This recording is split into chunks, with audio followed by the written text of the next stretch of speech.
Is this the first zine? The longest continuing history of zines starts with science fiction fanzines. The first one, pictured here, was published in Chicago by Raymond Arthur Palmer and the Science Correspondence Club, according to the New York University Archives. There have been many sci-fi fanzines over the years. We might say that these fanzines can be defined by the fact that they were not produced commercially by professional printers, and they were not produced to make a profit. They were produced for the purpose of communicating. Or is this the first zine? One way to define zines is to give them a history, and to talk about what is common to all of the things encompassed by that history. The famous tract Common Sense, which helped inspire the American Revolution, has been called a zine, for example, by Joe Beal and Bill Brent in their book, Make a Zine. The history of zines can be extended at will by searching out analogs to zines from the past and calling them zines. The broadside was an analog to zines because it was cheaply printed and the content of broadsides varied. However, they were produced for the purpose of making a profit or for advertising. This broadside story begins, "A strange and wonderful relation concerning a mermaid that was seen and spoke with on the cliff of Cromarty." This broadside probably dates from 1760, according to the National Library of Scotland. Old-timey chapbooks were similarly cheap but also produced for profit. Chapbooks are small, cheap productions of a popular nature purchased either at booksellers in towns or from chapmen and peddlers in rural areas. Intended for people with little money to spare, they were generally printed on poor paper, often using old and battered type in woodblocks, according to the Victoria and Albert Museum. Modern-day chapbooks are much more zine-like, but chapbooks tend to be distinguished from zines, at least by the people who make chapbooks and who call their productions chapbooks. These people tend to focus on literary production, especially poetry. The chapbook community is part of the poetry community, but also connected to the zine community. Let me supply an interesting quotation for you. One of the great things about Chicago and the open mics and poetry events and shows I go to is that poets, musicians, visual artists, cartoonists, comics, performance artists, actors, playwrights, page poets, spoken word artists, storytellers, academics and college students, working stiffs and retirees are all connecting with one another and supporting each other at these various events. This is from an interview with Elizabeth Harper. She goes on to define chapbooks, and I think her definition gets at the essential looseness of criteria which we should also apply to zines.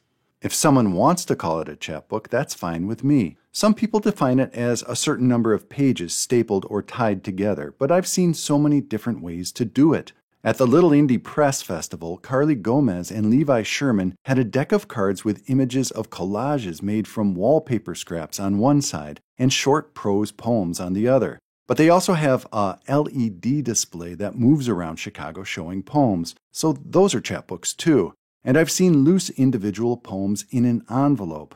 Paul Ryan's Destruction Instructions are poems with color images printed on glossy trifold brochures and then packaged all together in a white box. If someone wants to call a CD a chapbook, I think that's fine too. Here's a table of chapbooks at the New York City Chapbook Festival.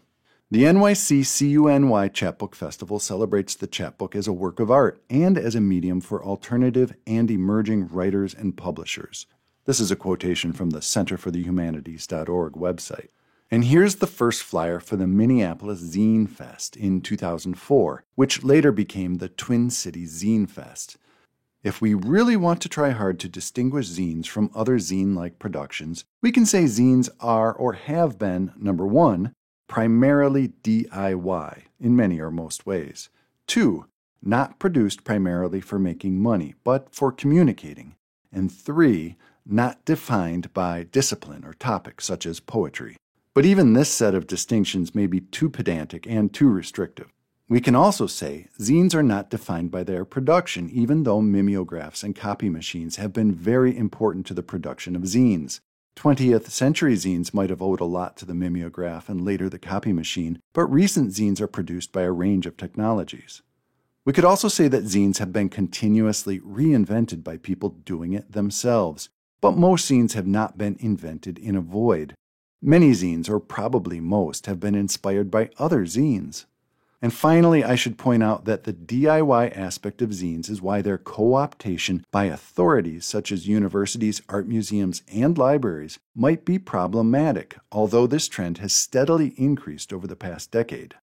There has been a huge variety of types or topics of zines, although one might tend to think of zines as being defined by certain topics and movements, because zines were so important to those movements.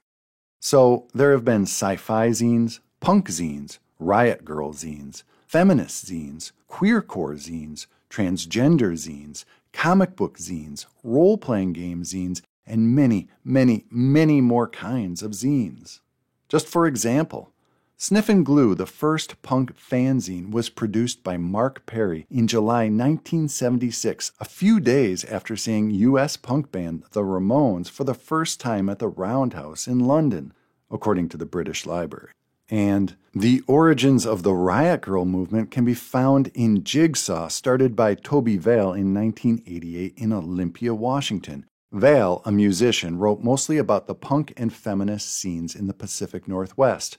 According to Girls to the Front, after reading a 5-page article on gender called Boxes in Jigsaw, Kathleen Hanna was inspired to send Vale, who would later become her bandmate in Bikini Kill, some interviews she had done with musicians while on the road. After Hale and Hanna met, the two soon came upon a vision for a movement that Vale titled Revolution Girl Style Now, according to FlavorWire. The Minnesota State University Mankato collection tends to be focused on just one type of zine, which we might as well call the art zine. In some ways, the art zine is more like a chapbook than a zine, I think, because of the focus on art and design production, just as chapbooks are focused on literary production. Art and design zines have their own history, not looking back to sci-fi zines or other types of zines, but instead looking back toward art and design history. Or actually, art zines don't have to look back at all. They can function in complete ignorance of history and often get away with it if they aren't cliché. Instead, it might be better to say that art zines can tend to occupy the same space as previous art and design printed works, at least in some ways, maybe especially artist books, but also including postcard projects, poster projects, and other printed material projects. If we think back on how we provisionally define zines overall, the definition fails here. Some art zines might be DIY, but they also tend to have higher production values, which doesn't necessarily mean they're all pretty, because production values can be conceptual. They also might be intended for the purpose of sale or to demonstrate an artist's or a designer's work. Anyway, I'm not going to try to define art zines any further than this. Instead, I encourage you to look at the zines in our collection and draw your own conclusions. If you want to find the zines on your own, you can look them up on the library website as the Zine Collection. The zines themselves are kept in bins in the periodicals area of the library. The reason they are kept in bins and not displayed more nicely is because we want them to be easy for your professors to check out, so they can easily bring them to class for you to see more closely. These are what we call curricular resources to inform your classroom learning. The zine bins are not available for students to check out, unfortunately. That's because we want them to be available for your professors when they need them. You can, however, use the zines within the library whenever you want. Inside the bins, the zines are nicely organized by folder. Feel free to take them out and peruse them. And please try to put the zines back in the order you found them. I hope you enjoy the collection. It was started by the faculty of the Art and Design Department in collaboration with the library to help you as you proceed on your own art and design projects.